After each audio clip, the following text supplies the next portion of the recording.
What's up, lovely people? Today, got an arm workout. So here we go.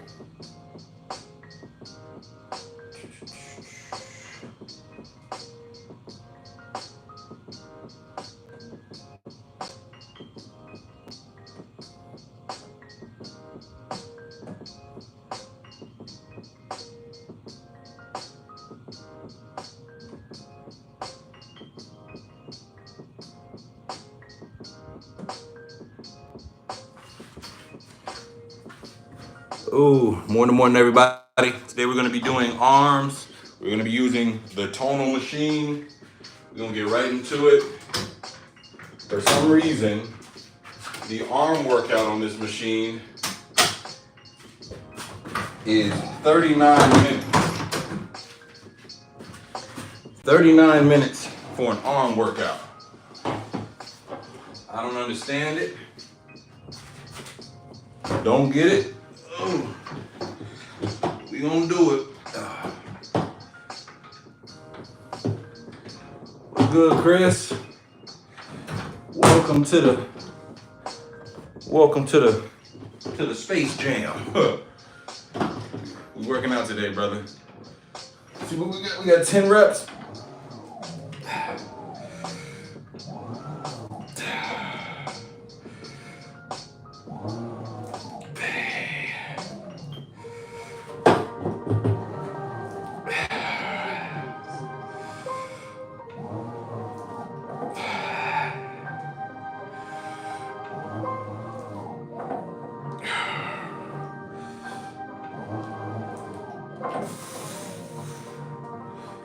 Oh, 3 more.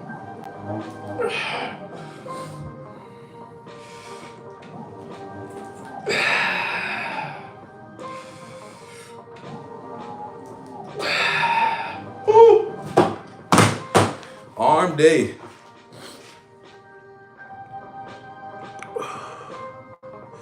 Getting ready for the gym, Chris? Hey, big ups, fam. Big ups. Early morning, best time to get it done. It's about 9:17 local for me, so not super duper early.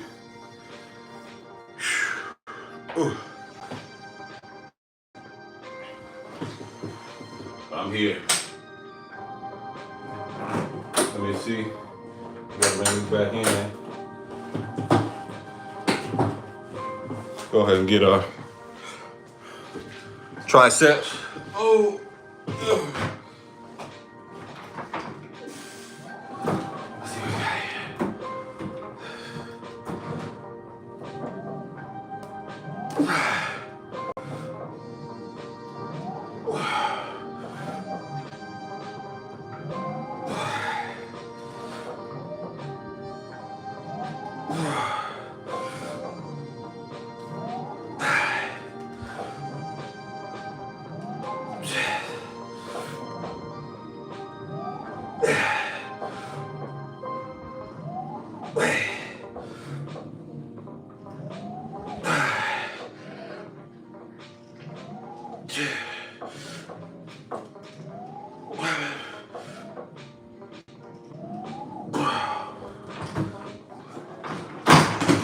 Oh. 717 in Cali, yeah. That's that PST, man. We used to be out that way in Seattle. I don't know if I can live in that time zone anymore, man. I feel like the PST time zone, they wake up last. When it's 6 a.m. over there, it's like 8 a.m., 9 a.m., rest of the country, 10 a.m., the rest of the country. I feel like the rest of the country's up. I feel like after being in Texas, last couple of years, I really appreciated kind of being in the in-between, waking up earlier than them folks over in the PST. Get a lot of business done. Even from the standpoint of content that I can make, I can service PST shit just by waking up at 10. All right, here we go, 8 reps.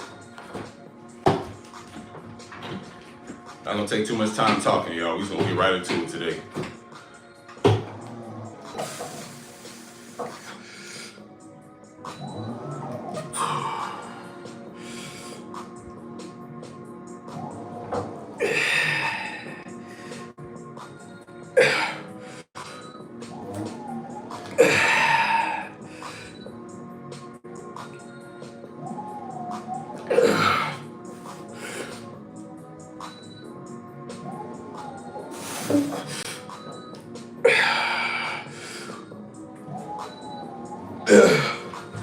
Oh, one more? Sheesh. Come on, come on.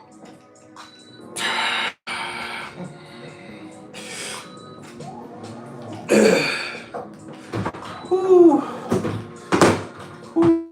Woo. I think it's time to cut my locks. 14 inches. What's up, Dawood? The Wood? No Diddy. What's up, little knowledge? Yeah, cutting your locks, man. I don't know. You definitely want to think that through. You know, if my hair was still growing properly, I would still have my locks. You know what I'm saying? But I do understand you having your locks for that long. You know, you may be wanting to switch it up or kind of see what's the next horizon for you. I want to say that I regret it a little bit. I regret cutting my locks. You know, from the standpoint of like, I wish, you know, my hair could still grow adequately. You know, I don't really ruminate on like that, but I do wish my hair was still growing. You know, I think I still, you know, I do my thing with the ball for now. What it do, Asia? I appreciate you popping in. Good morning, good morning. Black Roshi in here getting his ass kicked. You said with some baby oil? The Wood, I don't know what them emojis are, but you said I need some lotion?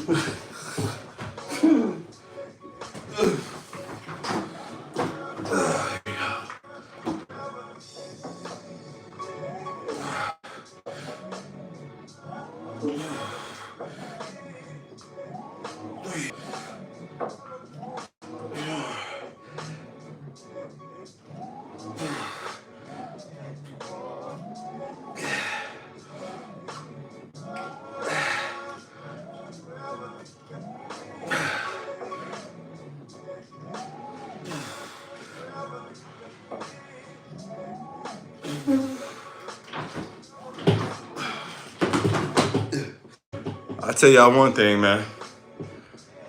This has been the week of me struggling with my diet. Morning, Miss Lady J. Appreciate you as always, man. Whew. Pulling up. What was I saying? Oh, yeah, bro, man. All week I've been struggling with my diet. I ain't gonna lie to y'all, man. All week, your boy has been enjoying high octane crap. I'm gonna tell you that. You know, even though I've been struggling with the consistency of just trying to eat discipline, one thing that I have maintained consistency on is just coming in here and lifting these weights. I feel like with stress, you know, and just how life goes, you know, my discipline for my diet can ebb and flow. And not ashamed to admit right now, I'm not as disciplined as I need to be. But you know, we're gonna take that setback. We're gonna bounce back.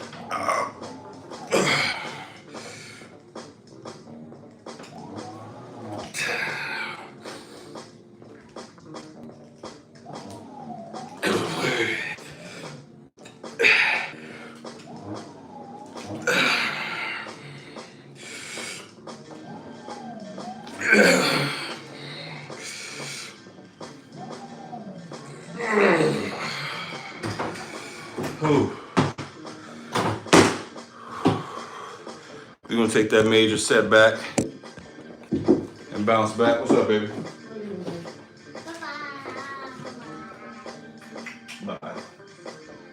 Love you. Oh, man. Love you. Love you guys. Enjoy it. I will. We'll try. Whew. I feel like starting to eat dirty carbs and getting that dirty bulk is kind of giving me like it's definitely filling my muscles out a little bit more. I can tell that things have gotten a little bit bigger, but you know, it's not the healthiest way, in my humble opinion. This is like how they used to, everybody down south like to, this is how they like their physique. Kind of walk around swole, a little excess water weight.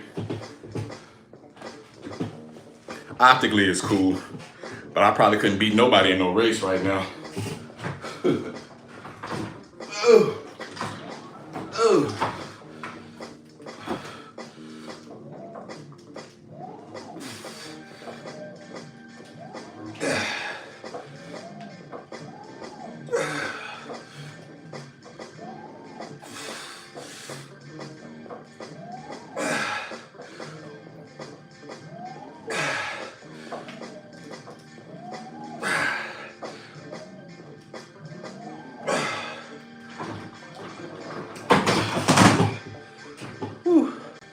That's how I like to judge physiques, honestly.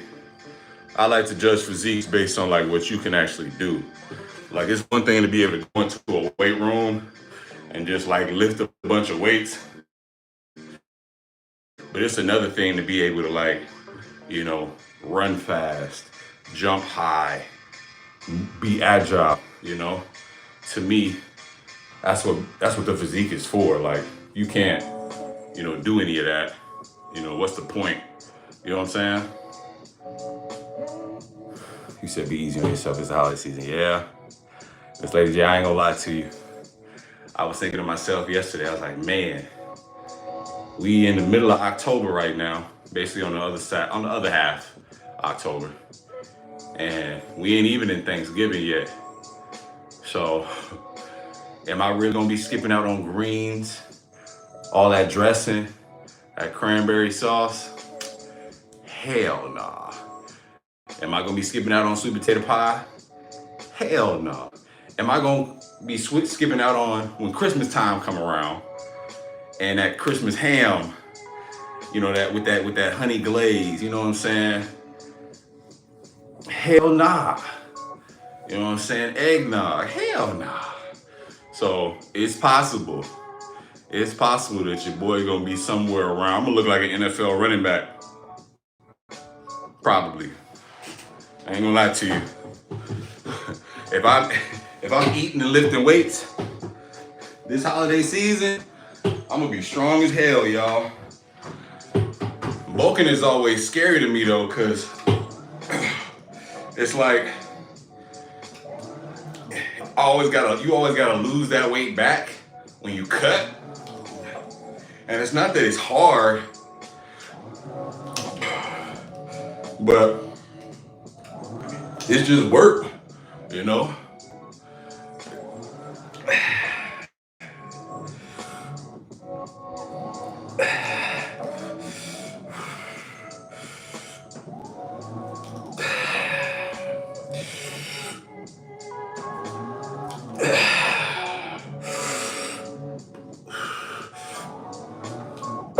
How many I got left? Oh, 6.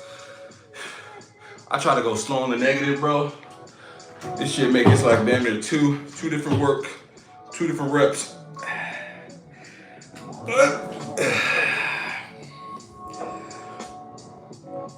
Damn.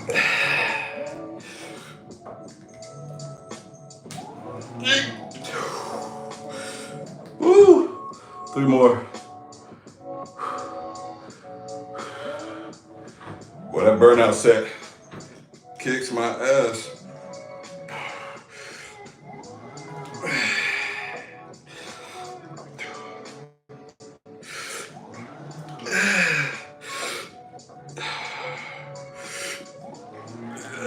Woo. Hey. Oh. I once had a foot race with my friend in the Buffalo Wild. Hey, you probably won, didn't you? You look fast. I know you say you did track. Every morning, 6:30 p.m. I used to, exactly. Damn, not the tumble. No. Hey, it's for some reason, bro, falling when you get past 30. Well, that falling be happening. It's like your balance is off a little bit. Your balance be off. I swear. I thought I was still fast. Last few times I tried to like full out sprint, your boy damn near pulled his hamstring. Crazy. And when I say damn near, I mean for real. Like really pulled it. I'm talking about I was so humble, did that shit in front of my wife and my daughters. I'm like scared to full sprint now. And that's really, honestly, what kind of birthed this mentality. It's like, bro, if I can't run fast and jump high and like feel good when I'm landing, what the hell is the point? Just walk around just a big target. Especially after the military. Man, thank you for your service. My mom, she actually works for the VA, pretty high position, and that's her specialty, getting people their percentage, making sure they get their little, whatever that benefit is called. My triceps, oh, man, yeah, but balance is no joke. Here we go, 16.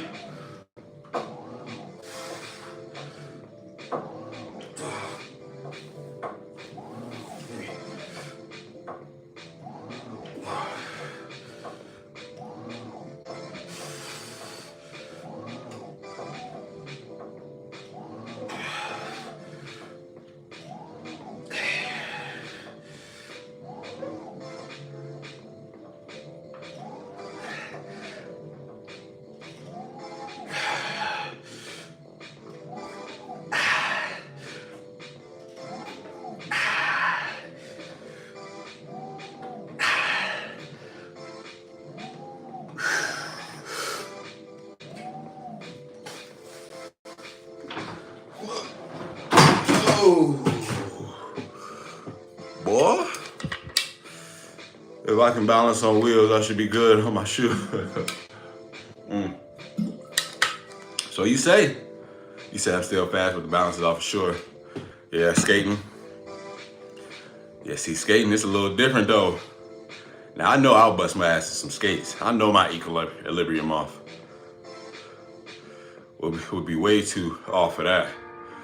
What's good, Doodoo? Yo, Doodoo is a funny name. What's good, bruh?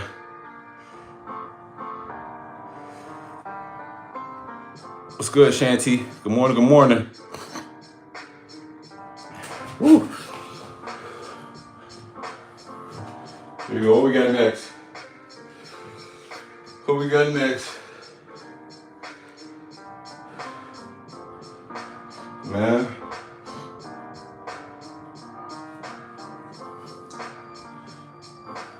But yeah, that's really what your 30s, I feel like that's really what my 30s is all about right now. Like relearning my body and like what I'm actually capable of. Cause I swear, you'll come into your 30s with that mentality that you can still do everything you used to do in like your early 20s. And boy, when I tell you that junk will humble you, like humble you, it is not a game. Make sure. All right. It is not a game. Here we go.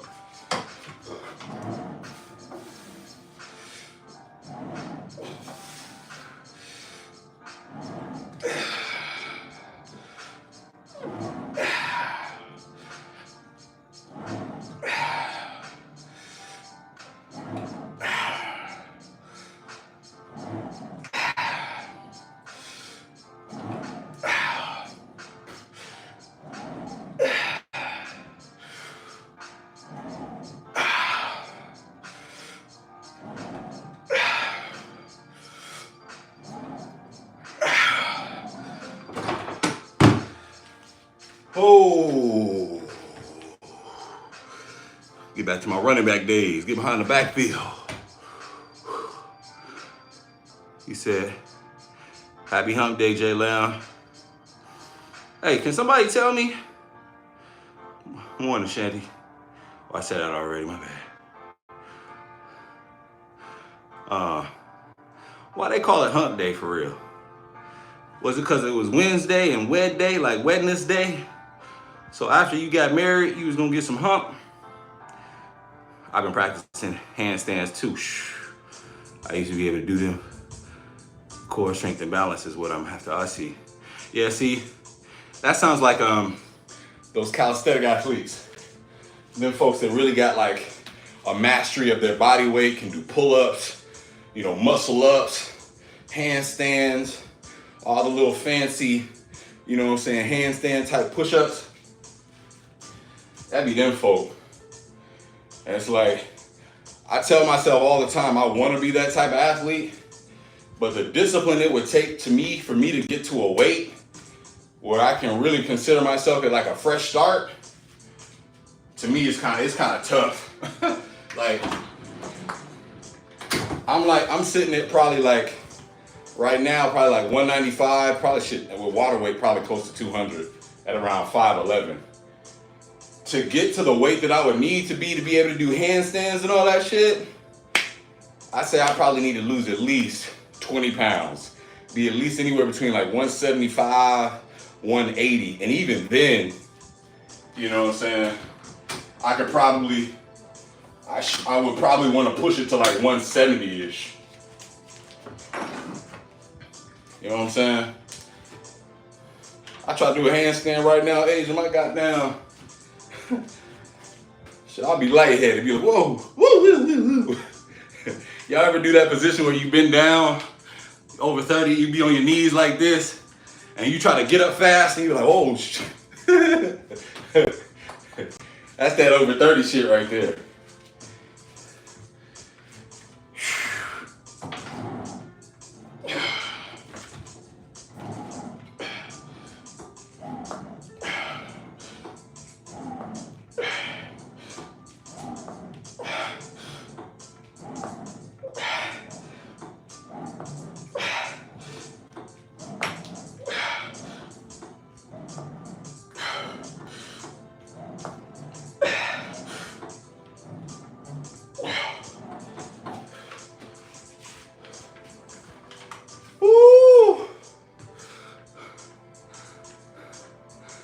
Oh, getting over the hump. I see. Okay. I ain't know what kind of hump we was talking about. Man. Yeah, that blood flow be jacking your ass up, boy. It be like, I was as a kid, you remember back in the day, before you actually got drunk, before you ever, had been in a situation where you had knocked out, you used to doubt that you could even be like rendered unconscious over some shit like that. Like, as an elementary kid, people would like lock their knees out and they'd be passing out like that in like elementary school. And I was always one of those kids, I was like, well, I'd never be drunk, boy. I'd never be knocked out, boy. I ain't never gonna be dizzy, bro. Boy, post 30? Boy, you be dizzy doing this too long, bro. You be sitting up here like, oh, damn. Wait a minute. Oh Lord. It's tough, bro. Aging be humbling your ass.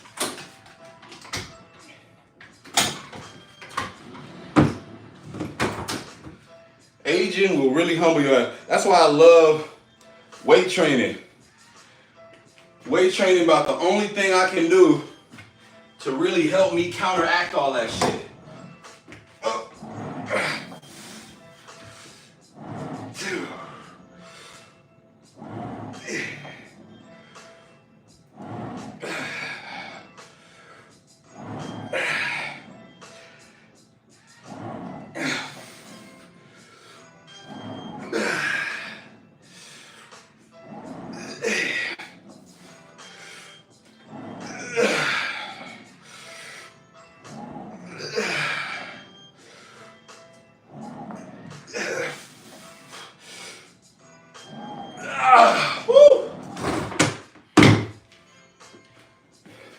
weight training about the only thing that kind of makes me feel like I'm at least keeping my body somewhat conditioned.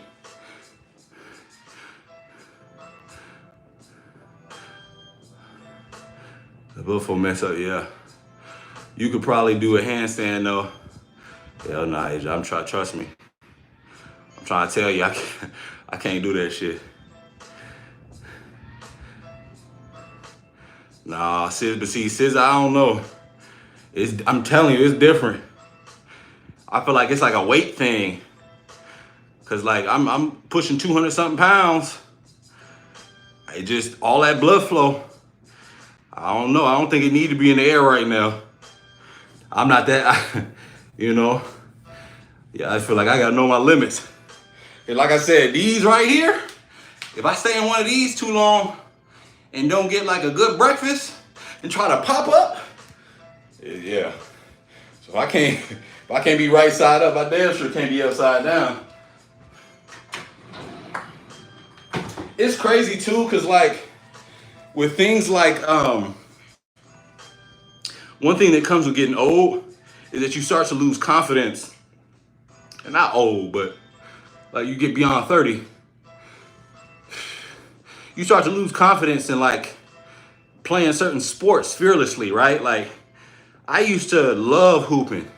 I used to love going out there and playing football and like racing. But these days, there's like a fear because it's like now you're thinking about how inconvenient it would be to get an injury, right? Like if I roll my ankle right now, sure, it'll heal, but that's just stupid inconvenient. Like I don't want to deal with that shit. Like back in the day, you used to fall off your bike, skin your leg from goddamn shin all the way up to knee. Just be walking around with a big ass gash, maybe put a little alcohol on it. Shit seemed like it would scab up in like 2 days. You do that shit now, bruh, that's like it feel like a whole saga of bullshit. And you just don't want to deal with inconvenience in that way. You know? I call myself going to y'all ever been to them trampoline parks where the kids is like jumping on the trampoline and dunking and they got like the little basketball hoops?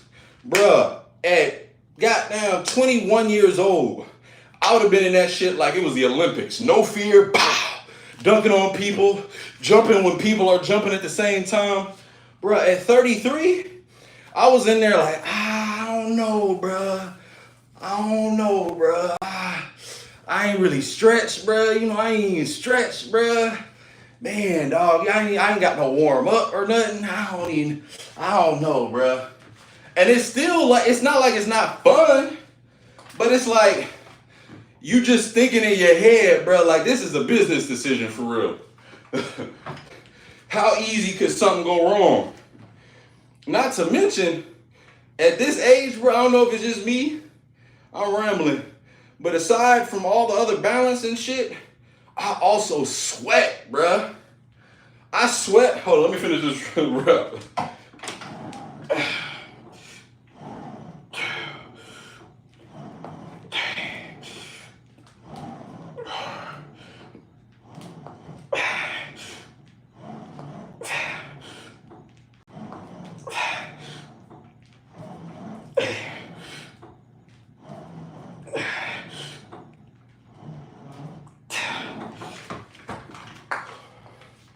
Well, when I was, like I said, 22 and younger, coaches used to think there was something wrong with me because I would never sweat. Boy, in just 10 minutes of moderate movement, like trying to do something like hoop or running around, your boy is drenched. I'm talking inner thigh, chest, forehead, just drenched. And like at this age, bruh, having to pack up your kids, still maybe having to go somewhere else, walk from point A to point B, I'm a lot more aware. I don't want to walk around with soggy thighs for the rest of the day. I don't want to walk around drenched for the rest of the day. Like these are just old people considerations. Back at like 22, I probably would have gladly walked around musty. gladly walked around moist just for the honor of the glory, just to see how I was the best at slam ball that day. Morning, Josh. I bet I left y'all right. I was rambling so much I developed vertigo in my 30s too. See? That be the shit. 30s, that's exactly what come with the 30s. Stuff like vertigo. Be like, damn, am I balanced or not? I'm glad you ain't dealing with that right now, Asia. Man, the fear of not being able to go to work, because, man, I'll be pissed. Yeah, see? I'm telling you, you play basketball, and we think we got it. And it's what's crazy, too. It's like one thing they don't tell you that comes with your 30s and like being over 30 is like mentally, I feel like I have the ability to play these sports. Like mentally, I can still feel like, okay, I can do a little something. And every now and then I'll pick up a basketball and it'll still, it feels natural. But in terms of actually being able to compete, I don't really even know, like, I don't really have that confidence no more. Like, it's almost like I haven't forgotten, but it's like my body and my mind aren't really connected in that same way. I guess it goes back to that balance.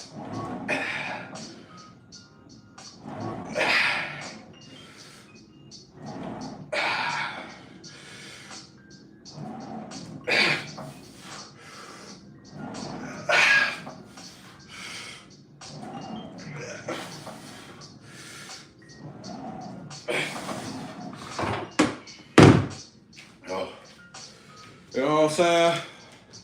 I said bicep flex. I don't think I got big biceps right now, y'all. Whoa. Not bad, not good. Not bad. Carrying a lot of water right now. Whew. Yeah, man. Them 30s, bro, they humble you in a real way. And so really, weight training right now, like I said, it gives me the confidence in like what it looked like, but I would never go out in no football field right now and be like, yeah, bro, watch me route this dude up. Watch me route him up. No, I would never go out there in no football field and try to take no carries and call myself no. Because I know the first time I try to plant, I'm going to try to plant one way and my ankle go a completely different way. First time I try to jump, I'm gonna think I'm gonna land perfectly, and I'm gonna land the wrong way.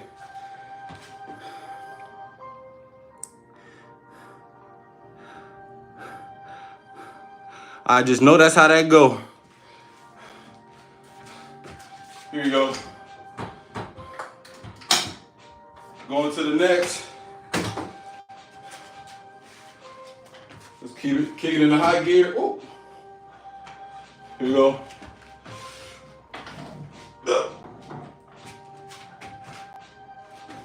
That's heavy, y'all. Hold up.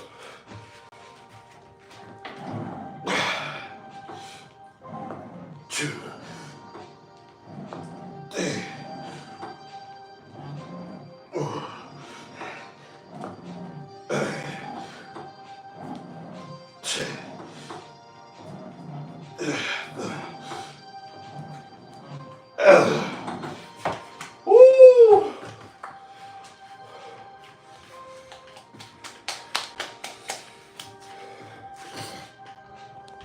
Oh my goodness.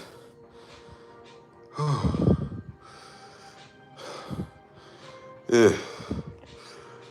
Boy, I'm gonna tell you. I'm gonna keep moving though. I'm gonna get to a point. I know I'm gonna get to a point where at the other side of holiday season, probably gonna start trimming down. And summertime, that's when we're gonna be planning to be right back on track. All right, y'all. Whew. All right, here we go. Another 10. Oh.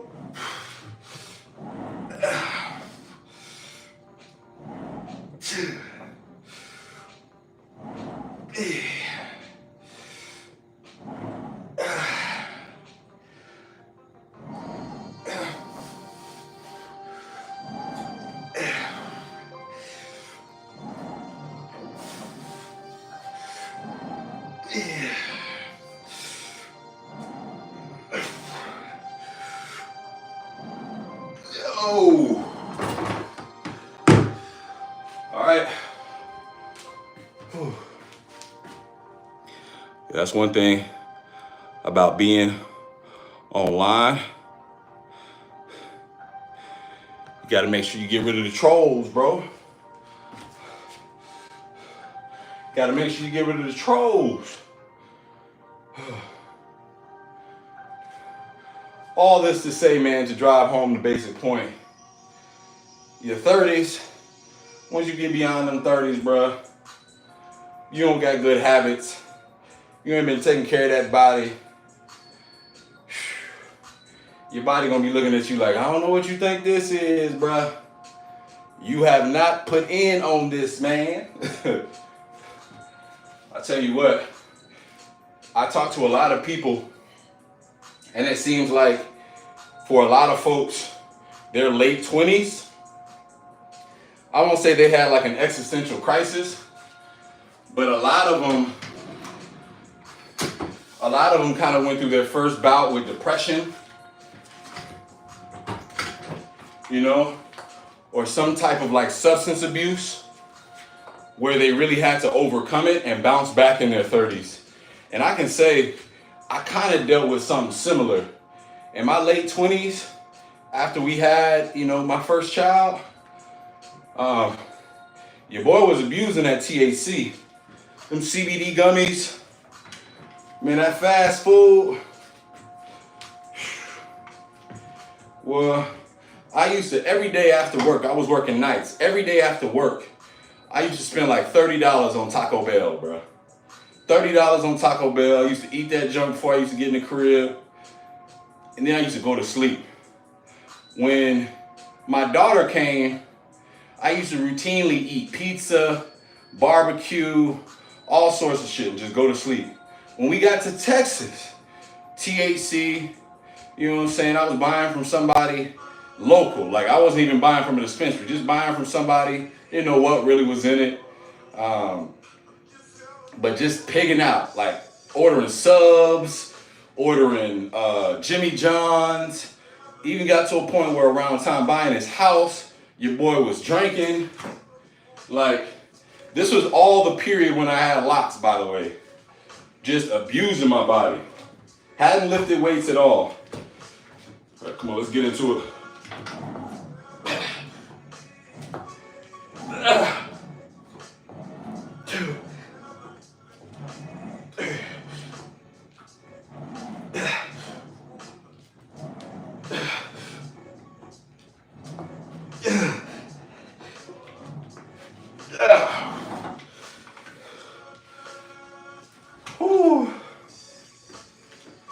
It was crazy.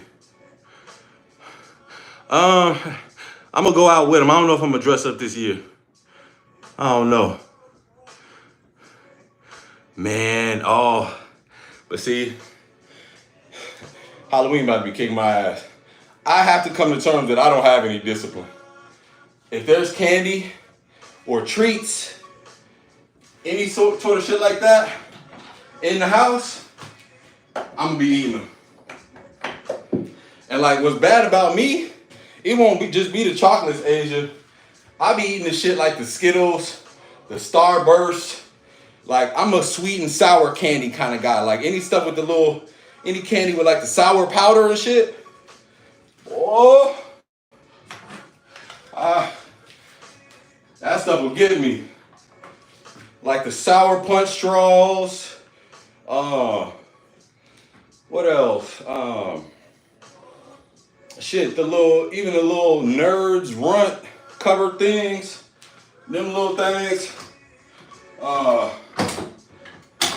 hell, any Mexican candy. Any Mexican candy. Like the Mexican candy with that, it's got that picante sauce on it and shit.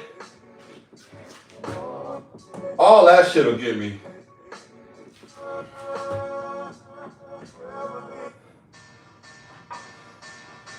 Let's see what we got.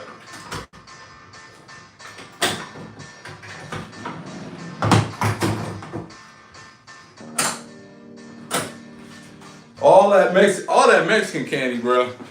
That little sweet and tangy tahine or what? How y'all pronounce it? Is it tahine or is it tangent? Y'all know that sauce I'm talking about. That little powder. Oh man, not a hammer curl. Yeah, it's bicep curl. Yeah. All right, come on.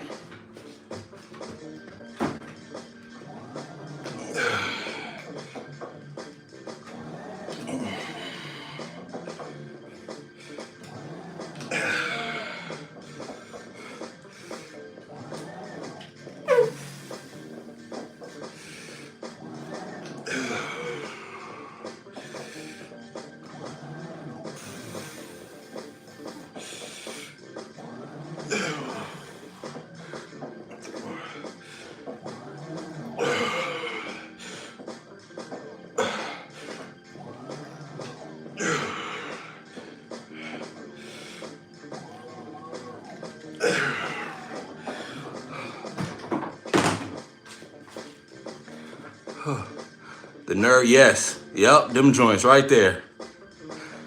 A doctor said I got it. Yeah. Yeah, man. Doctor be telling us all that shit. Is it tahine? Okay, there you go. See me say, I'm country. I feel like I still say a whole bunch of shit wrong.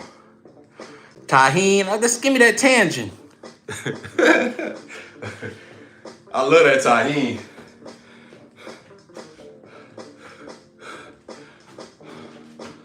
All right, let's go.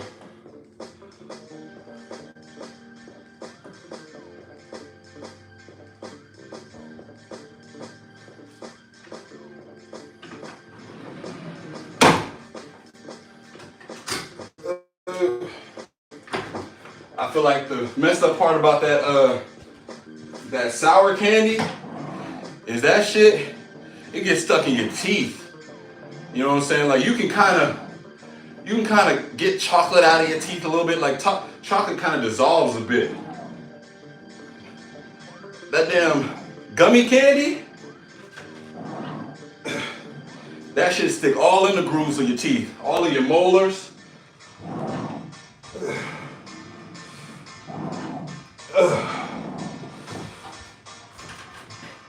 And don't mess around and go to sleep. Don't mess around and have the munchies and think you call your ass trying to go to sleep with that shit still in your mouth. That should give you an overnight cavity.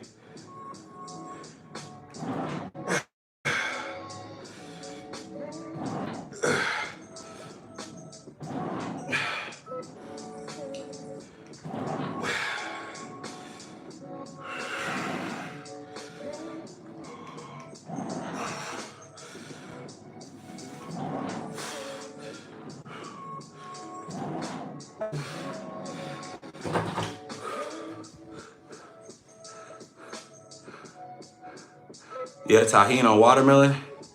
I think I've tried tahini on watermelon. It's good. Shit, tahini on anything, goddamn, is good. I be putting tahini on shit. I just be trying it out.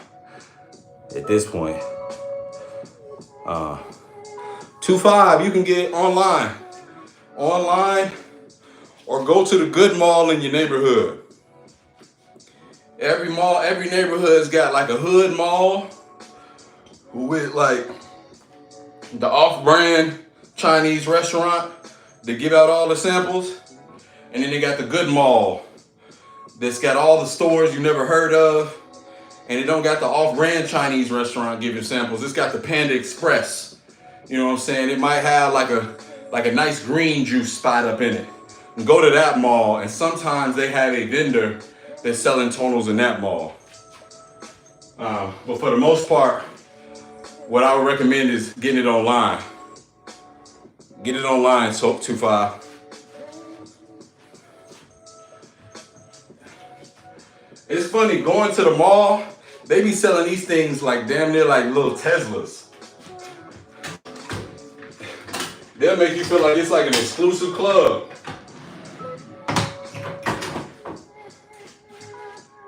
Chin. Let's see if we can get 3 more pounds, bro. Fuck the bullshit. Let's just get angry at the weight. Let's see if we can get 3 more pounds, bro. Shit, I'm dirty bulking. I'm putting a bunch of nasty calories in. I might as well.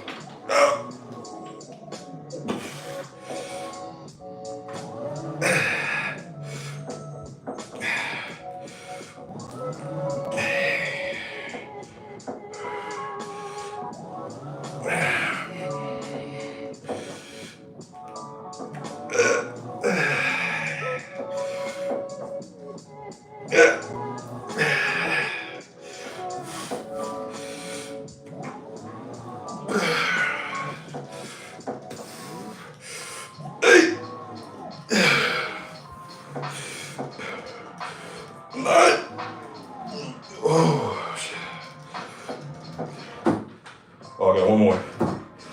Sheesh, it hurts. All right, come on. Start from the bottom.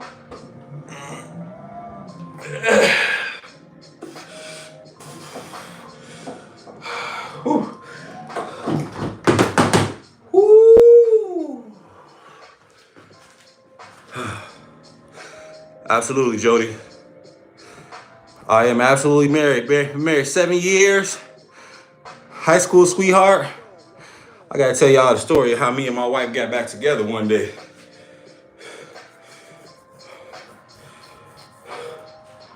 Whew.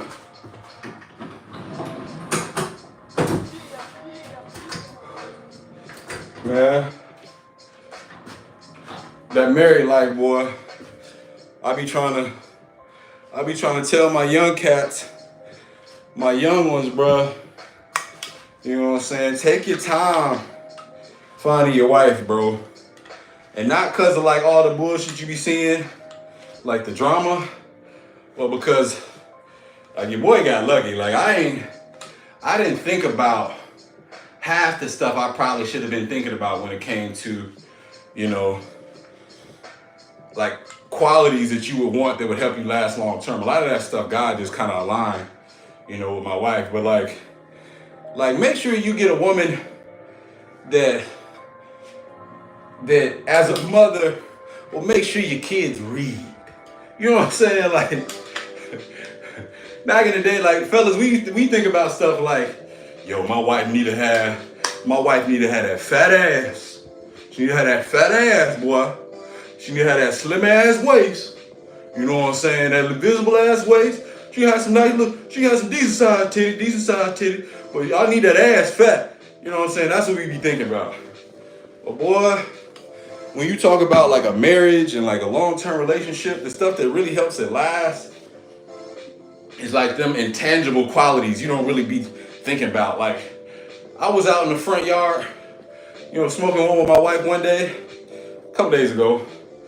And she told me, she was like, yeah, you know, for the holidays, you know, I was thinking about baking a pie, you know, for a few of our neighbors, you know, that we've introduced. That doesn't do nothing for me personally, but just that little bit of quality, you know what I'm saying? Just the ability to understand the importance of networking with our neighbors, you know what I'm saying? Extending good graces, me telling her, you know, I've spoken to this person obviously vetting the neighborhood, but just that little quality, that wife quality, you know, it's just, I don't know, bro. You know, in addition to my wife being like legit one of my best friends, bro, like I think so much of what like dudes, like what we focus on are those optics. But when you think about your partner, you know, optics are one part, but like, can you be your organic self with your partner? You know what I'm saying? Do you feel like, are you with somebody that kind of makes you feel like you gotta stay in a performative masculine mode all the time. You know? Do you always gotta be hard and putting on this facade that you got everything figured out? Or can you be vulnerable? You know what I'm saying? Can you have conversations that are tough? You know? Can you have a dark joke in your mind and be comfortable telling that dark joke to your partner and they understand you, you know? One thing about marriage, dog, I feel like there's a lot of folks, like young men that like are kind of in a headspace where it doesn't have any value. It's like, boy, to me that just, y'all ain't met that right one yet. And I'm gonna tell you, that takes time. Shit, your boy got lucky. I genuinely feel that way. Oh. It's like, oh. Ooh. Like I said, some of the things that you get from a wife and just a partner, they're things that I didn't even think about. Cause I was just like a lot of cats, like, yo man, I need that fat ass, I need that track girl with that. But boy, when you get into it and you really get to a space where you're devoted to a person, you're devoted to your family, you kind of see, well, damn, I'm glad this worked out.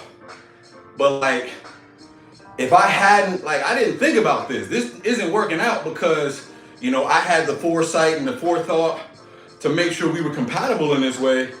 We were just leading with love and it worked out. But it's like, if I had somebody kind of schooling me,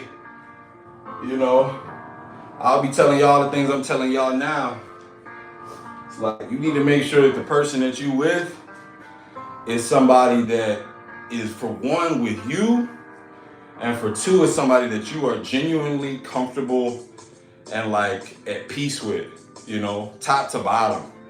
I know a lot of fellas, I know a lot of dudes, dealing with like, depression and all sorts of shit in relationships because they with somebody that they, maybe that toxic masculinity got them feeling like they can't share with. But it's like, dog, like, my wife is really my ace for real, like, so not only has she known me as a child, to give me reference point of when I'm off and veering off track of where I want to be, but like, she genuinely is devoted, bruh. And so I don't know, I don't want to ramble. I say all I have to say, take your time. Take your time. Oh. Don't put no extra pressure on yourself. Don't put no extra pressure on yourself.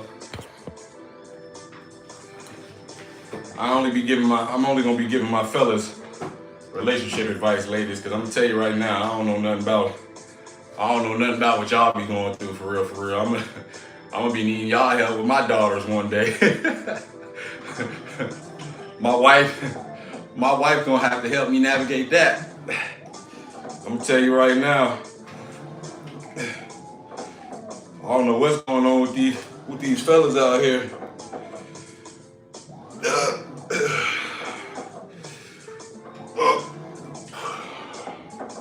And trust me, I ain't about to pander like Derrick Jackson now. I ain't doing all that. But I know my dudes, my fellas, bro. I don't know what's going on. Woo! I got 4 more.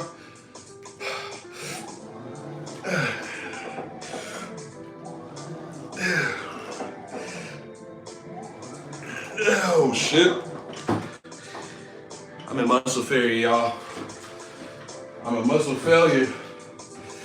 Shit.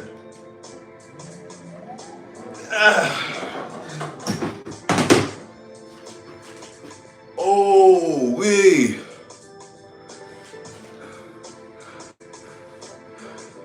advice for a 22-year-old trying to get an apartment? Hey man, all I can tell you is don't be ashamed or fearful if you got to start from the bottom up. You know, at 22 years old, I was working in Walmart. About 20 years old, I started working part-time Walmart while I was in college. And I'm gonna tell you right now, being in college at an HBCU working at Walmart did not come with extra, it did not come with an extra confidence boost. You know, but in the process of being willing to work that job, you know, I was able to learn the importance of saving my money. I think that humility really taught me how to get into a space and an environment, break down what key performance indicators actually would get me towards a promotion, get me towards a raise that I wanted. And I think through that process, you know, I really was learning manhood early. You know, so I would say as a 22-year-old looking for an apartment, for one, don't feel so pressured to keep up with the Joneses that you forget where you are on your track. If you need a roommate right now, and you need to, you know what I'm saying, go on Craigslist or find somebody renting out a space for you to be able to save your money and get to your goals, do that. Don't be taking out extra debt. Don't be using credit and the firm to finance little shit so you can make it look like you got it when you don't. If you out here trying to get an apartment, get an apartment. You know what I'm saying? If you're not in a space where you're ready to have an apartment on your own, right? And a lot of people aren't, don't feel ashamed by that. Don't be ashamed to start where you are at and slowly build, bro. You know, that might mean humbling yourself a little bit, reducing your lifestyle, your cost of life a little bit. It might mean improving your skill set a little bit, finding more high earning skills, getting more into tech. You know what I'm saying?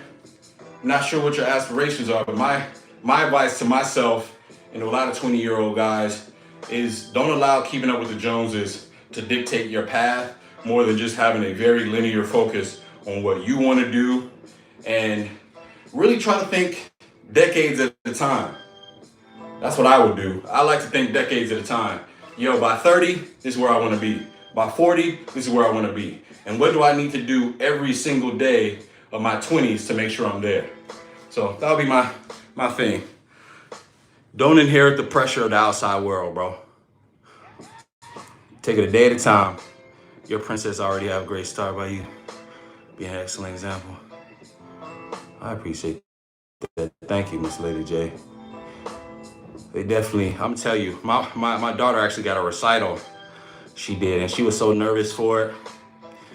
She called herself our little Beyonce, Jasmine Sullivan, and she did such an amazing job at her recital. Boy, I almost cried. I ain't gonna lie, I definitely almost cried.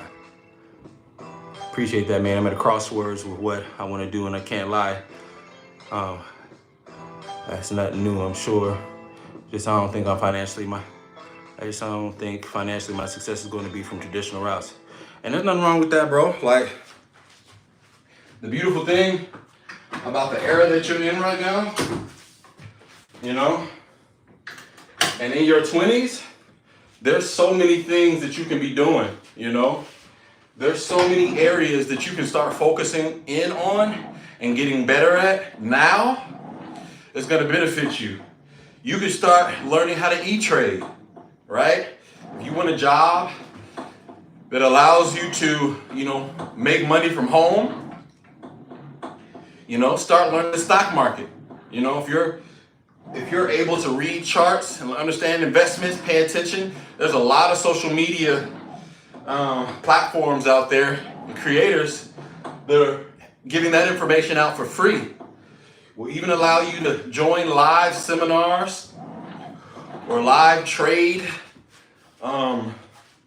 live trading classes where you can be learning that stuff in real time.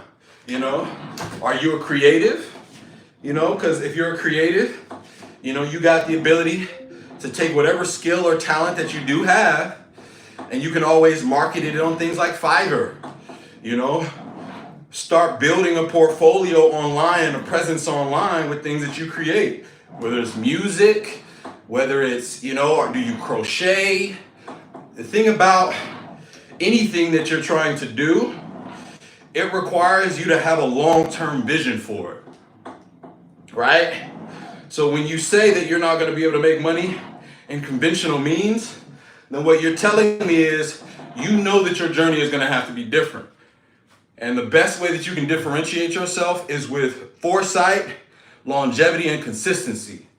A huge, huge difference maker between the people that make it and the people who don't is just consistency.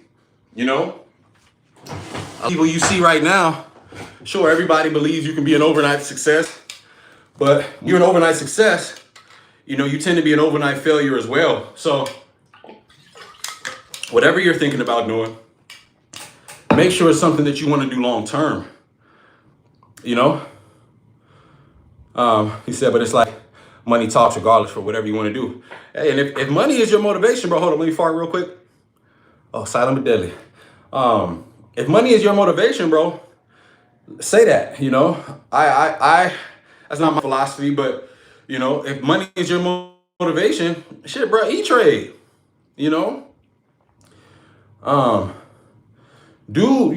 I say if I could do it over again, I would be a day trader for sure. I would have spent 2 to 3 years learning, how to do it, getting good, giving myself that space where the pressure was really, really, really low. And then I would get to a space where, once I started out first, for the first year of actually doing it, I'd probably get my nice modest goal. But over time, bro, them cats, once they get good, they can make they can make a lot of money, bro. 6'5" with good personality, I think I can market myself well. Well, Ismail, if you're trying to do more of the putting yourself in front of the camera, that's another way to do that too. I would recommend, if you want to be as efficient as you possibly can, I say try to find it, get yourself some headshots, invest some money. I'll tell you, when you start investing money in yourself, people will take you a lot more seriously. And I know a lot of people out there think they look cute, you know what I'm saying, in your case, handsome, whatever. But get some headshots, put them out there, and be shopping your headshots, with agencies out there. That's really all it takes in a lot of instances. Or shop them yourself. Use ChatGPT, your headshots, create a little Wix website portfolio yourself. But all I'll say is anything that you want to do is going to require you first leading it off. It's really going to require you leading it off and building on it little by little. There's not going to be a lot of opportunities these days where, the old, I think all of us, feel like we're like brilliant. We feel like we're geniuses, that we just all hope to get our big break because somebody's going to see our Instagram page, or they're going to run across us, or there's going to be this magical email or this magical phone call that comes with some person is willing to, rescue us and give us our dream. But the reality of it is, to get to where you want to get, you're going to really have to start building brick by brick on your own. And over time, you'll start to get more and more people to come along. More and more people will start to see, okay, Ishmael over there, I see, For the first 2 years, bro, you're going to get people that might even see you and going to ignore it. They're going to look like, okay, he might have some potential, but I'm not really about to tap in until he really do something with it. And then about the third, fourth year, you start doing something with it, then people might start speaking up. But, keep in mind, bro, you just got to brick by brick. And when you build it, slowly but surely, people will come, man. Like I said, if I could redo my 20s all over again, I would be Mr. E-Trader. Yeah, I'll be teaching that shit to all my friends and family, so we knew how to invest. I'll be paying attention to all that shit, bro. Oh shit, I'm tripping, bro. I gotta get y'all my report card. Let's see how we did today. All right. Here we go. All right, so it looks like for the workout, I gained an additional 520 pounds. All right, so that's beautiful. When you talk about getting stronger, that's what it's all about. Now, this is a new thing Tonal has implemented for building strength. It gives you like this weekly target. This is something that actually just happened. So now it's creating like a volume target for me to hit every single week. So I guess I hit it this week. It looks like I did a little extra yappy yappy today. So there was an additional 8 minutes and 54 seconds that I spent lifting. I'll make sure I dwindle that down, be a little bit more efficient. The beautiful thing is, even with that, I still got an additional 1 minute and 39 seconds of time under tension. I love that. For one, I got over 20 minutes with actual tension on my muscles. I love this measurement more than anything. I say it every single workout. This represents how much time I spent in the gym. Represents how much time I was actually working. And when you say you came in and you got over 20 minutes of actual muscle work, positive and negative, I love that. That's where you grow. And it looks like I gained an additional 35 calories from this workout for a total of 275. So just continuing the trend of making sure that I'm getting stronger every workout. That's one thing about the Tonal that I really, really love. To be sitting here and doing these workouts is one thing, but to know that you're actually moving in a positive direction is a whole thing entirely different. So y'all see me being accountable, and y'all can track me for the last few weeks. I'm in America, vet. I had to be consistently designing well for about 3 years before I got the recognition. Yeah, it's a real thing, Asia. It takes a long time, but when you finally get there, it pays off. And when you've taken that time, it's not something that can be taken away from you as quickly. A lot of overnight success, like I said, they become overnight failures. And when they don't have the skills to deal with the loss, when the stakes are the highest, and they don't actually have the talent, you can end up falling flat on your ass. Bro, I missed out on some key stock investments listening to the wrong advice. I was investing in penny stocks in my 20s. I should have bought Netflix and Tesla. Yeah. Yeah, man. My wife is really she's really the expert in that regard. But the fact that there's either of us, can really invest in that space, for a lot of the long-term stocks. You're mentioning like the Netflix and the Teslas, but for us to be able to get that stock in Microsoft and being able to get in Nvidia, and really keep some of those legacy ones, has really been a huge difference maker for us as well. Especially with the way the economy is working. I think Microsoft is they own like 61% of AI right now. So we making sure we putting our eggs in the proper baskets right now. But like I said, it's never too late to learn. Still trying to keep growing. Consistency is key. Absolutely. Absolutely. Yeah. Lots of good. Yeah, I agree, Asia. It's definitely some good yapping. And when your skill set is yours, you know what I'm saying? It's something that you can always use to feed you and your family. One of the things I wish I would have done, and it's not even like a crazy skill set, but like when I was young, I was big on drawing. Like I really, really loved to draw. I came from the class of folks that were like, you know, they would come to class with like a binder of Dragon Ball Z, and they would put it in like laminates, you know what I'm saying? And you would just draw anime. And I used to do that up until like 6th grade. And then it got around the time period where, around 6th, 7th grade, people started thinking about being cool. You start thinking about girls. I was playing, football at the time. So, these are things that didn't really mesh with that lifestyle and blueprint. And so I stopped drawing. But not a day goes by where it's like the love of it is like, it doesn't try to draw me back into starting it back and learning that skill again. But it's hard, because now I'm at a point in life where it's like, I got to choose between multiple priorities that I'm trying to upkeep. And if I would have just kept up with it when I was a child, I would have had that skill and I would have been able to empower myself. for some of the animation work and like things that, I'm commissioning now. Like, and so, I think being able to partly draw gives me the ability to like know what I'm looking for in an artist. But not a day goes by where I'm like, man, I wish I would have spent a little bit more time on some of those things that actually really, really, really made me happy early on as a kid. Drawing was one of them. I was one of those guys where like when it came to like, that's why I ended up doing graphic design in college. I wanted to be able to use the tools to market myself. And I always wanted to have like that skill, that tangible talent and skill, with animation and all that. And you know as the curriculum changed, it's like I find myself getting further behind, with some of those things because I'm working in tech now. But it's like not a day goes by where I'm not still drawn to try to learn some of that stuff, for lack of a better pun.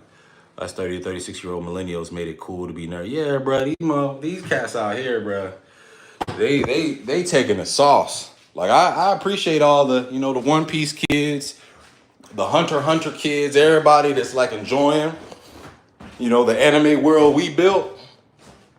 But if you were black and loving Dragon Ball Z, that was an automatic no more bitches for you. Like, I remember when the anime fans and the hacky sack kids were one and the same. You know what I'm saying? I remember when the kids that watch anime would be them same kids that was playing hacky sack. And the only people that you could talk to about anime would be them hacky sack kids. No cap though, them hacky sack kids is the reason why I ain't broke my cell phone yet, bro. Every time my cell phone break, I got them extra hacky sack skills. Even if my foot just catch it right before it hit the ground, I got them foot-eye coordination skills, bro. I got that My phone ain't cracking with my hacky sack skills. Yeah, shout out to anime for sure. Yeah, I'm addicted to gaining skills at this point. Now I'm learning to sew and build furniture. Yeah, see? I'm preparing for the apocalypse, man. Look, see, don't get me started. I'm gonna tell you right now, I'm trying to get one of them goddamn Toyota Tundras or them Toyota 4Runners. I'm trying to make me a doomsday vehicle. Man, it's funny. I don't know nothing about them. My sister-in-laws, they love anime. My wife's sisters. My wife doesn't like anime for real. She know a little something about Dragon Ball Z. But nah, we don't connect on that in that regard. But nah, man, the girls back in the day, there wasn't a lot of girls that like anime for real. Like, and it's funny too now, because it's like you see like there's a whole marketing thing around like being like an anime mommy, being like a, quote unquote sexy girl that likes anime. That shit was not that was not how that got down, bro, back in the day. It be girls taking advantage of anime nerds now, bro. I'm a lovely anime nerd. I'm sorry, I'm not a lovely, a devout anime nerd. And I know when people are trying to exploit, they be trying to get them little lust off. I ain't hating, but I peep game, bro. You don't like anime for real. I hate it when you see an anime fan. You know what I'm saying? Like one of them anime girlies. And then you see the OnlyFans link. It'd be like, wait a minute now. Y'all love anime. How the hell everybody got an OnlyFans link? You shouldn't be trying to sell me Sailor Moon and Coochie in the same goddamn link. It sure wasn't in, bro. We was all at our own lunch table. Getting outcasted. People be saying dumb shit like, why do you talk so white? You talk white. Why do you talk white? Fuck you mean I talk white? I'm just talking. I used to, we used to do stuff in class. Like we used to reference anime lines in class. Oh, it's impossible His power's over 9,000. You just look at your ass like, you're not black. I'm like, wait a minute, I'm black now. Luckily for me, I could always, I was an athlete, so I could kind of code switch it a little bit. I could be like, oh my God. And I can come right back with, hey, all right, fuck, nigga. Hey, you better watch your mouth, boy.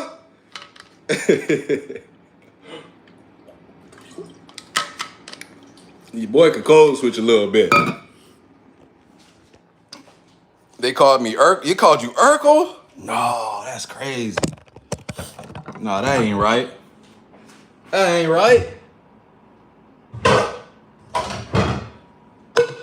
I just wasn't one of those kids that was raised.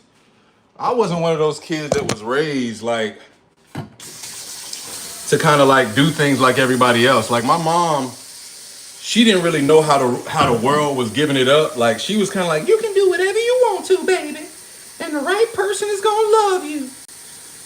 She didn't tell you that the right person. There wasn't a lot of right persons out there though. She didn't tell you that quote unquote right person might only be like goddamn 2 out of the 100 kids in an elementary class that you might have. You know what I'm saying? So, it was a lot of stuff. There was a lot of stuff, boy, that I was just learning as a young black boy just to adapt. I'm gonna be transparent with y'all. One of the things that I learned how to do, like, that I wasn't like naturally gifted at, was like dancing, bruh. Like, if you black and couldn't dance, like I'm an old millennial, bruh. So I came up in like the J Smooth, Pretty Ricky, you know what I'm saying? The like Nasty Plies era. You know what I'm saying? Like we was like some of the last kids where teachers and chaperones would be walking through the party and they would be, hey, face to face, no case. Face to face. They would be trying to get y'all to face dance. We were the last kids. That shit phased out when we came. Kid, man, back in the day, girls was throwing that ass.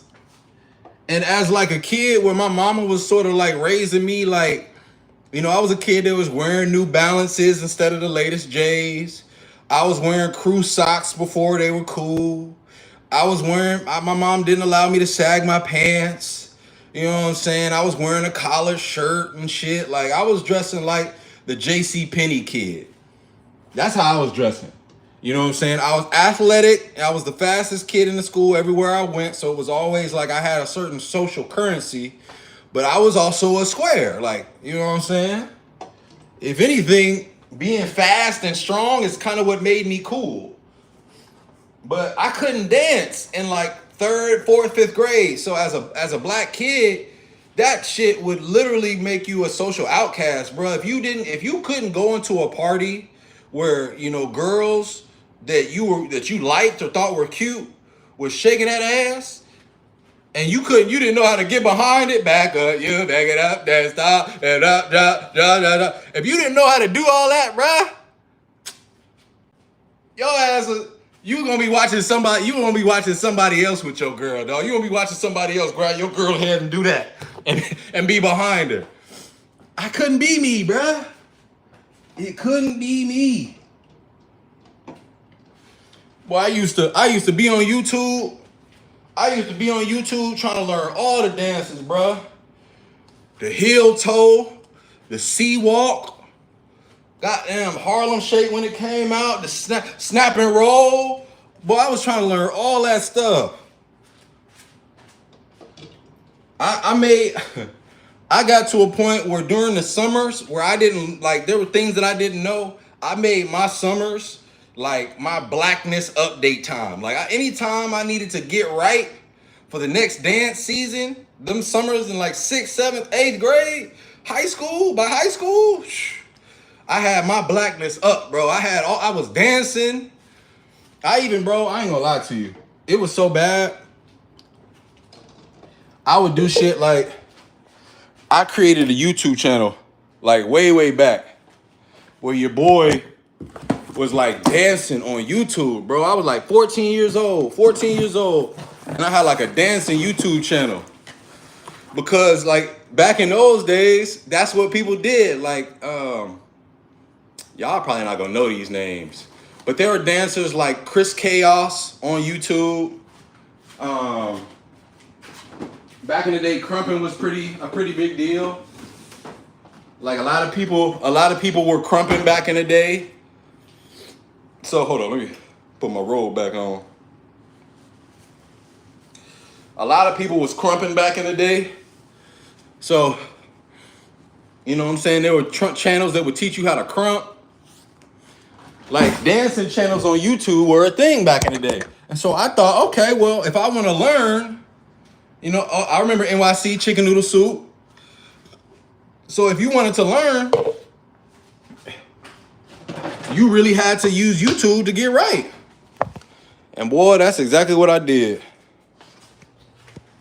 I was on YouTube learning all the dances, bruh. Yin Yang Twins, come on, oh, man. Shawty low. I don't know what they call me, Billy Ocean. Whoa, like an 18-wheeler. To the window, man, boy, don't bring me back. NYC dances were hard, man. And folks in NYC, like the East Coast, y'all had all them like footwork dances. Like Baltimore Club, you know what I'm saying? Chicken noodle soup. All them dances, like y'all had crazy footwork. Crazy footwork. Y'all some dancing. Y'all had all that. That's all that diaspora up there. Y'all got all that extra African influence. All that footwork. I learned some of them dances too. Some Baltimore Club stuff. You know, chicken noodle soup. Obviously the Harlem Shake. I remember the special delivery video. You were a crump dancer? Yeah, man. Chris Brown and everybody was trying to crump. I ain't gonna lie though, I didn't do none of that jerk shit, bro. That's one spot I did not thrive. I was not doing the jerk. You're a jerk. I didn't do all that. I could never fit skinny jeans, bro. I could never fit skinny jeans. I'm just gonna be honest with you. My calves was always too big for skinny jeans. You know what I'm saying? I was a track kid, so it just didn't work. The Caribbean dance, man. I was at a HBCU, and I used to think Americans got down when it came to, you know, the whining and all that stuff. Boy, you mess around at them Caribbean parties, they be aggressive with it. I'm like, damn, you throwing your ass right into me, ain't you? I ain't mad at you. But I'm kind of feeling this is a little aggressive. You know what I'm saying? And it's funny. Hold up.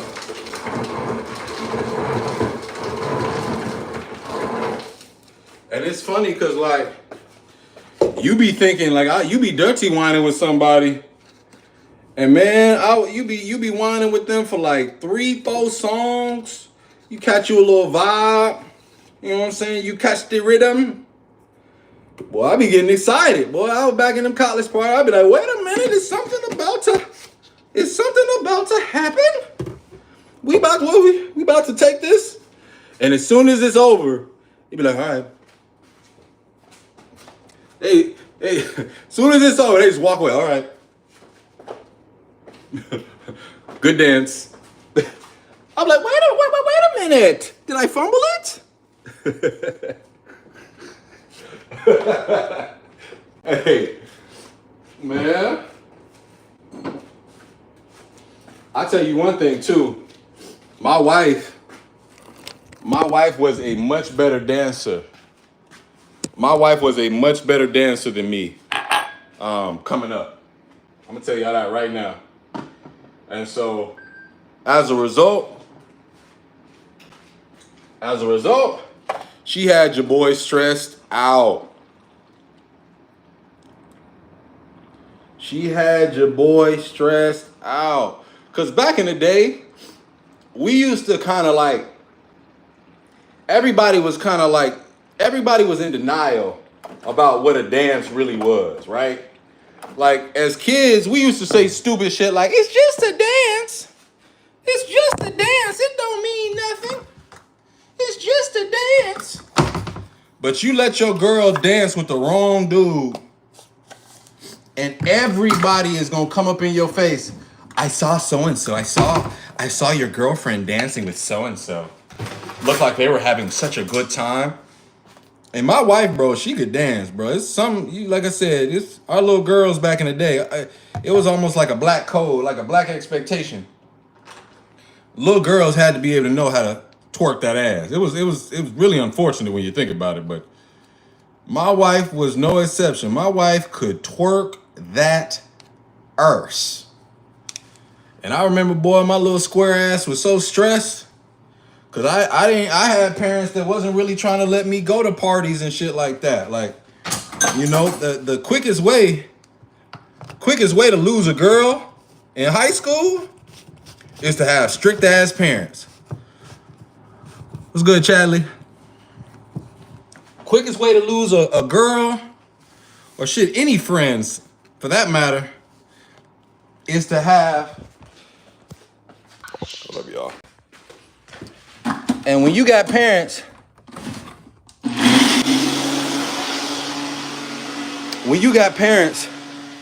that, you know, aren't letting you go to every party, they aren't letting you do all the social events where all the other cool kids are going. You know, when you're not going to those parties, you know, the cool kids are bonding. You know, relationships are forming. Like, people are, you know, making their alliances. And so, you know, my wife was somebody that was able to go to them parties, bruh. And so I would have to, like, beg my moms and them, bruh. I would have to beg them, like, please, can I go to the party, please? Lisi's gonna be there, and she gonna be throwing that ass. Mommy, please. My wife's gonna be there throwing that ass. I gotta be there to catch that ass, Mommy. All right, honey. You better make sure you do your chores. I'll tell you one thing, boy. I'm glad I'm not born in a generation. I'm glad I'm a millennial, though. Because I can't imagine being in a generation where don't nobody want to go Dutch or go to like a nice, like, chill date, like a coffee date, or Red Robin or Cheesecake Factory. When I was coming up, bruh, you can still go to a nice little, like, the girls was like excited to just like be with you. Like, I don't know about y'all, but like, when I would be, like, when me and my wife would kick it, we could just be in a car listening to music. You know what I'm saying? Just listening to music, enjoying each other's company. Wasn't nobody calling that a lazy date. Shit, we just liked each other. You know what I'm saying? Like, you remember liking somebody, what that meant? When it wasn't transactional, when it was like, yo, I just want to be in your space. I'm just trying to be in your space, mama.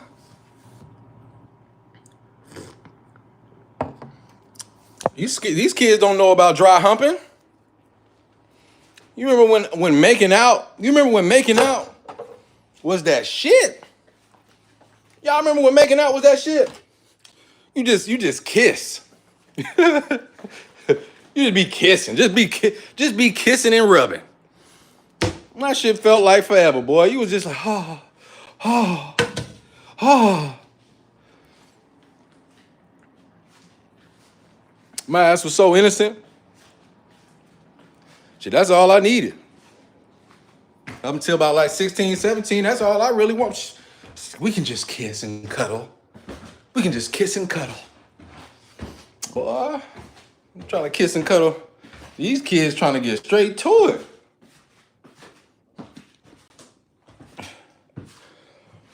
Whew. Lordy, Lordy.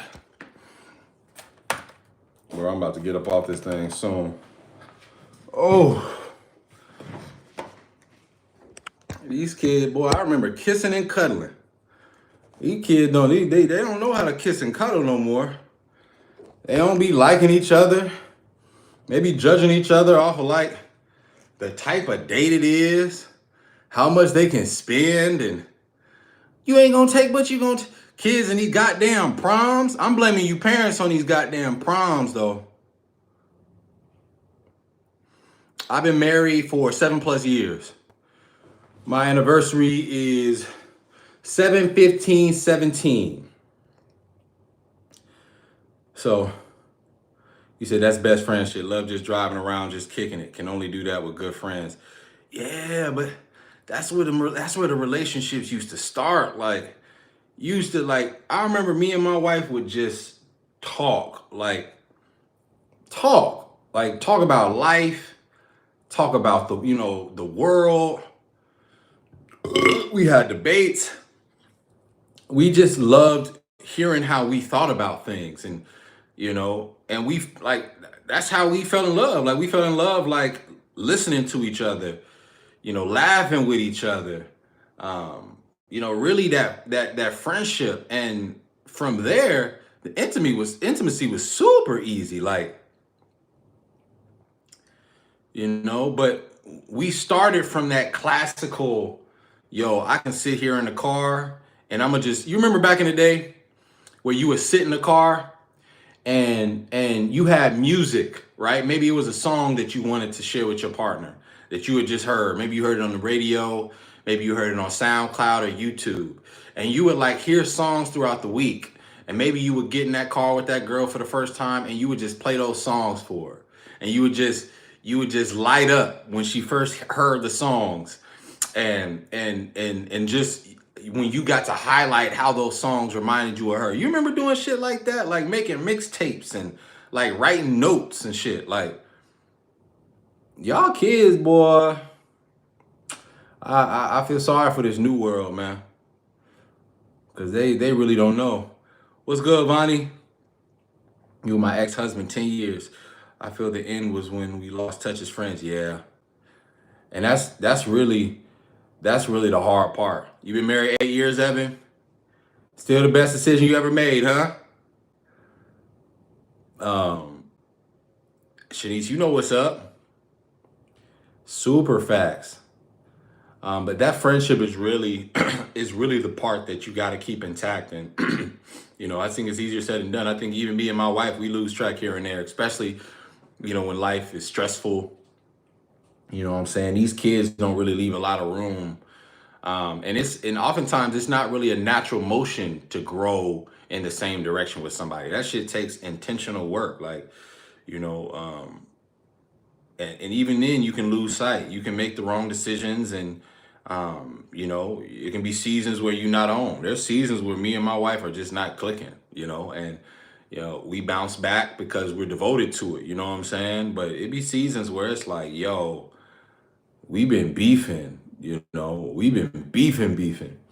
Um, and I think it really, for us to get back to that friendship, a lot of the times it's just really, spending intentional time, even when, it may not feel as natural, or even if you got to schedule it, you got to make it a priority, sometimes, to just kick it with your person, talk to them. And slowly but surely, you get to a space where it's like, you're reminded, oh yeah, I feel comfortable. You know what I'm saying? I feel this is where I feel at peace. This is my person, Um, and I think that's how we really kind of sink back in. And then also too, sometimes you just gotta realize, like, if it's been a real stressful week, sometimes y'all just gotta like, let me get grown real quick. But sometimes you just need to give up some of that bus.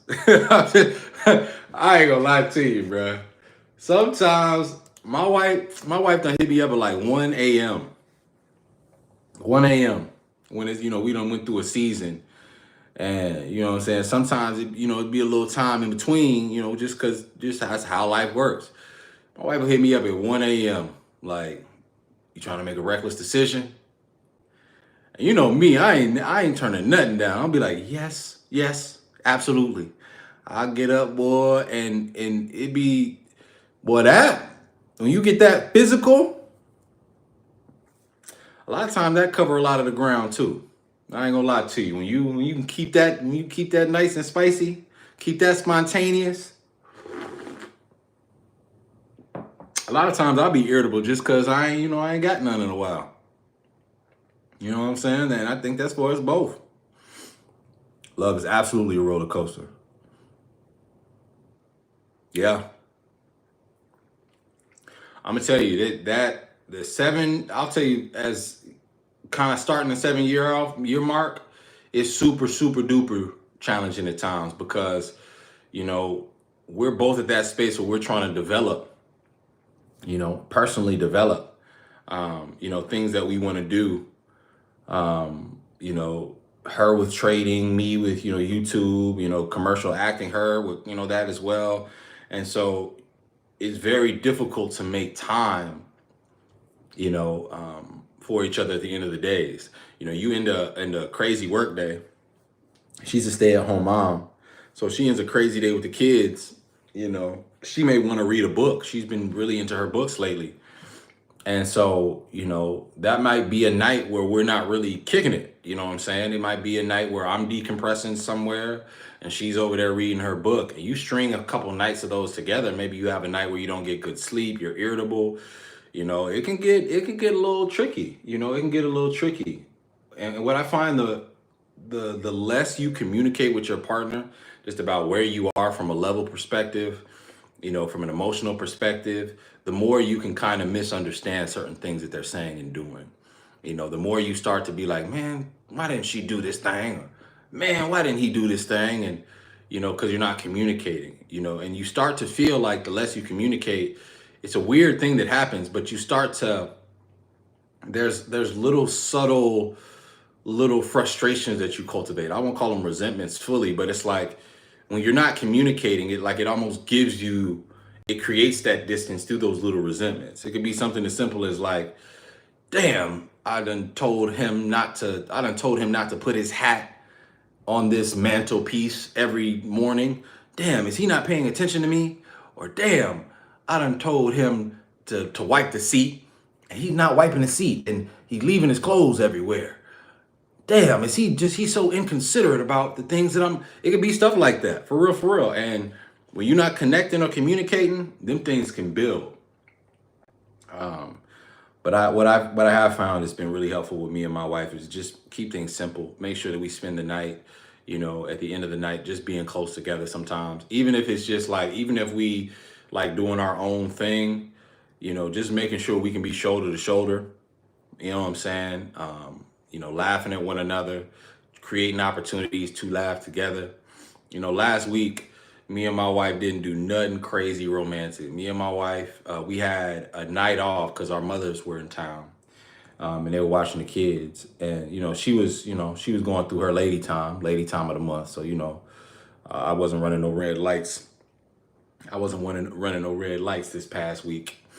And so all we did, we went to the front porch. I grabbed me a little pre-roll and we passed that pre-roll back and forth, man. I'm puff puff pass and laughing and bro, to me, that's marriage, bro. Like that right there is marriage. That's the coolest part. Like just like having that person, knowing that they're there, knowing that they're devoted to it through good times, through bad times, you know, um, to me, that's marriage. To be able to just chill and to think back to our lives when we first started, trying to build this family before, our first child, thinking about all the apartments that we've lived in and, us living in this house now, thinking about us in high school, you know what I'm saying? Like, there's a lot of pride in how far we've come and in what we've built. And I think when you're trying to stay in a relationship, for a long term, I think that's really the switch. The switch is, you know, like there is not I mean, if as long as this person is nurturing this relationship with me, there isn't a reality where I see myself outside of this unit. outside of this family. And that's kind of where we are. It's like, everything we do is about bringing value to this unit. It's about, growing our children. It's about growing our connection, maybe trying to grow our business, but having a unified vision on where we want to be, and really just trying to grow that shit, bruh. And for me, I just want to make sure that I can be the rock, for all that. You did. That's why I'm sitting here trying to get these. That's why I'm code switching, trying to get this bag. Boy, sometimes I'll be sitting up here on these meetings, and you know how you got to code switch for your customers, boy. I be code switching so much. You ever get off a meeting and then just want to take your clothes off, feel like you're breaking free from the code switch, like fuck, oh god damn it, fuck. You know what I'm saying? You just be drained. That's how work be for me sometimes, bro. I be like, damn. But y'all, I'm gonna get caught up now, because I am in the workhouse. After I finish this shake, try to give myself a little quick shower. Go eat my boiled eggs. But I hope y'all have enjoyed this live. It's a little bit of an extended cut. Y'all kind of went with me through the workout. Got a little breakfast. You know what I'm saying? We talked life a little bit. But yeah, man, I hope this is helping. I hope this is Tech Dancer. What up, Tech Dancer? Hopefully this is entertaining. Hopefully this is helpful to you guys. You know what I'm saying? If you guys are getting up and working out, if you need some advice, shit, if you I ain't the professional, so if you just want to talk about some shit, pull up, man. You know what I'm saying? I'm here. I'm always be honest with you, man. I'm just like I said, I'm a real person, and like I said, these vertical lives are not monetizable.